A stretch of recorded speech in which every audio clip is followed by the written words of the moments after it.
ಸೋಲಿಲ್ಲ, ಎದುರಾಳಿ ತಂಡಕ್ಕೆ ಗೆಲುವಿಲ್ಲ ಅಂತ 7ನೇ ಕ್ರಮಾಂಕದಲ್ಲಿ ಬ್ಯಾಟಿಂಗ್ಗೆ ಬರ್ತಿದ್ದ ಧೋನಿ ಲೆಕ್ಕವಿಲ್ಲದಷ್ಟು ಮ್ಯಾಚ್ಗಳನ್ನ ಗೆಲ್ಲಿಸಿದ್ದಾರೆ. ಒಬ್ಬಂಟಿ ನಿಂತು ಮ್ಯಾಚ್ ಫಿನಿಶ್ ಮಾಡಿದ್ದಾರೆ. ಅದಕ್ಕೆ ಧೋನಿನ ವರ್ಲ್ಡ್ ಬೆಸ್ಟ್ ಮ್ಯಾಚ್ ಫಿನಿಶರ್ ಅಂತ ಕರೆಯಲಾಗುತ್ತೆ. ಚೆನ್ನೈ ತಂಡದ ಅಭಿಮಾನಿಗಳ ಪಾಲಿಗೆ ದೇವರಾಗಿರೋ ಧೋನಿ ಆ ಮ್ಯಾಚ್ ಫಿನಿಶಿಂಗ್ ಪವರ್ ಕಳಕೊಂಡಂತೆ ಕಾಣುತ್ತೆ. ಸ್ವತಃ ಧೋನಿ ವಿರುದ್ಧ ಸಿಎಸ್ಕೆ ಅಭಿಮಾನಿಗಳೇ ಬೇಸರವಾಗಿದ್ದಾರೆ. ಅದಕ್ಕೆ ಕಾರಣವೇನು ಗೊತ್ತಾ? ಹೇಳ್ತೀವಿ ನೋಡಿ. ರಾಯಲ್ ಚಾಲೆಂಜರ್ಸ್ ಬೆಂಗಳೂರು ತಂಡದ ಆರ್ಭಟಕ್ಕೆ ಚೆನ್ನೈ ಸೂಪರ್ ಕಿಂಗ್ಸ್ ಧೂಳಿಪಟವಾಗಿದೆ. ಆರ್ಸಿಬಿ ಪರಾಕ್ರಮಕ್ಕೆ ಸಿಎಸ್ಕೆ ಬ್ಯಾಟರ್ಸ್ ತತ್ತರಿಸಿ ಹೋಗಿದ್ದಲ್ಲದೆ 50 ರನ್ಗಳ ಅಂತರದಿಂದ ಹೀನಾಯವಾಗಿ ಸೋತಿದ್ದಾರೆ. ಬರೋಬ್ಬರಿ 17 ವರ್ಷಗಳ ಬಳಿಕ ಚೆನ್ನೈ ಸೂಪರ್ ಕಿಂಗ್ಸ್ ತಂಡವನ್ನ ತವರಿನಲ್ಲೇ ಸೋಲಿಸೋ ಮೂಲಕ ಆರ್ಸಿಬಿ ಸಾಧನೆ ಮಾಡಿದೆ.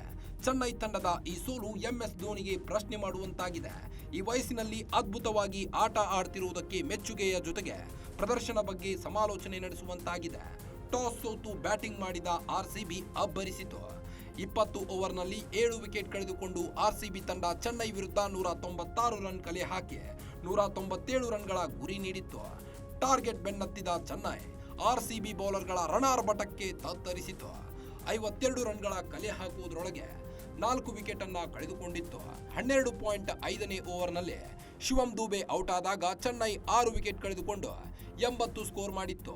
ಆ ಸಮಯದಲ್ಲಿ ಚೆನ್ನೈ ಗೆಲುವಿಗೆ 43 ಎಸೆತಗಳಲ್ಲಿ 117 ರನ್ ಅಗತ್ಯವಿತ್ತು. 7ನೇ ಕ್ರಮಾಂಕದಲ್ಲಿ ಧೋನಿ ಬ್ಯಾಟಿಂಗ್ಗೆ ಬರ್ತಾರೆ ಅಂತ ಹೇಳಲಾಗಿತ್ತು. ಧೋನಿ ಬಂದ್ರೆ ಮ್ಯಾಚ್ ಸ್ಥಿತಿಗತಿ ಬದಲಾಗಬಹುದಾ ಅಂತ ಅಭಿಮಾನಿಗಳು ಊಹಿಸಿದ್ರು. ಆದ್ರೆ ಆಗಿದ್ದೇ ಬೇರೆ.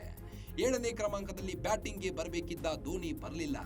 ಬದಲಿಗೆ ಆರ್ ಅಶ್ವಿನ್ ಅವರನ್ನ ಕಳುಹಿಸಿದ್ರು. ಒಂದು ರೀತಿಯಲ್ಲಿ ಅಭಿಮಾನಿಗಳು ಶಾಕ್ ಆದ್ರು. ಫ್ಯಾನ್ಸ್ ಇದೇನು ಗೇಮ್ ಪ್ಲಾನ್ ಇರಬೇಕು ಅಂದ್ಕೊಂಡ್ರು. ನೆಕ್ಸ್ಟ್ ಧೋನಿ ಬರ್ತಾರೆ ಅಂತ ಕುಣಿತಿದ್ರು. ಅಶ್ವಿನ್ ಔಟ್ ಆದ್ರೂ ಧೋನಿ ಕ್ರೀಸ್ಗೆ ಬರಲಿಲ್ಲ. ಡಗ್ಔಟ್ ನಲ್ಲೇ ನಿಂತಿದ್ರು. 9ನೇ ಕ್ರಮಾಂಕದಲ್ಲಿ ಬಂದು 16 ಎಸೆತದಲ್ಲಿ 30 ರನ್ ಗಳಿಸಿದ್ರು. ಆದ್ರೆ ಇದು ಸಿಎಸ್ಕೆ ಅಭಿಮಾನಿಗಳ ಕಣ್ಣು ಕೆಂಪಾಗೋಕೆ ಕಾರಣವಾಯಿತು. ಧೋನಿಯ ಕೊನೆಯ ಆಟದಿಂದಲೇ 50 ರನ್ಗಳ ಅಂತರದಿಂದ ಸೋಲುವಂತಾಯಿತು. ಮೊದಲೇ ಬ್ಯಾಟಿಂಗ್ಗೆ ಬಂದಿದ್ರೆ ಚಾನ್ಸ್ ಇರ್ತಿತ್ತು ಅಂತ ಕಿಡಿಕಾರ್ತಿದ್ದಾರೆ. ಸತತವಾಗಿ ವಿಕೆಟ್ಗಳು ಉರುಳುತ್ತಿದ್ರು ಕಣಕ್ಕಿಳಿಯದೆ ಧೋನಿ ಮಾತ್ರ ಕೂಲಾಗಿ ಡಗ್ಔಟ್ ನಲ್ಲಿ ನಿಂತಿದ್ರು. ಇದು ಎಲ್ಲರ ಹುಬ್ಬೇರುವಂತೆ ಮಾಡಿತ್ತು. ಧೋನಿ ಯಾಕೀಗೆ ಮಾಡ್ತಿದ್ದಾರೆ? ಮೊದಲೇ ಬ್ಯಾಟಿಂಗ್ಗೆ ಬಂದಿದ್ರೆ ಗೆಲ್ಲುವ ಸಾಧ್ಯತೆ ಇತ್ತು ಅಂತ ಅಭಿಮಾನಿಗಳು ಬೇಸರಗೊಂಡಿದ್ದಾರೆ. ಸಿಎಸ್ಕೆ ಫ್ಯಾನ್ಸ್ ಮಾತ್ರವಲ್ಲ, ಕೆಲ ಕ್ರಿಕೆಟಿಗರು ಕೂಡ ಧೋನಿ 9ನೇ ಕ್ರಮಾಂಕದಲ್ಲಿ ಬರುವುದನ್ನ ನಾವು ಒಪ್ಪೋದಿಲ್ಲ ಅಂತ ಧೋನಿಯ ನಡೆಯನ್ನ ಟೀಕಿಸಿದ್ದಾರೆ. ಆದರೆ ಇದಕ್ಕೆ ಧೋನಿ ಉತ್ತರವೇ ಬೇರೆ. ಈ ಹಿಂದೆ ಒಂದು ಸಂದರ್ಶನದಲ್ಲಿ ತಾವು ಯಾಕೆ ಲೋ ಆರ್ಡರ್ ನಲ್ಲಿ ಬ್ಯಾಟಿಂಗ್ ಬರ್ತೀನಿ ಅಂತ ಹೇಳ್ತಿದ್ರು. ನನ್ನ ಮೇಲೆ ಆಡುವ ಆಟಗಾರರೆಲ್ಲ ಚೆನ್ನಾಗಿ ಆಡ್ತಾರೆ, ಅವರು ಉತ್ತಮವಾಗಿ ಆಡಿ ಚೆನ್ನೈ ತಂಡಕ್ಕೆ ಹೆಸರು ತಂದು ಕೊಡಬೇಕು ಅಂತ ಹೇಳಿದ್ರು. ಅದೇನೇ ಇರ್ಲಿ, ತಂಡ ಸಂಕಷ್ಟದಲ್ಲಿದ್ದಾಗ ಧೋನಿ ಕಣಕ್ಕಿಳಿದು ಗೆಲುವಿನ ತರ ಸೇರಿಸಬೇಕು ಅಂತ ಅಭಿಮಾನಿಗಳು ಕೋಪಗೊಂಡಿದ್ದಾರೆ.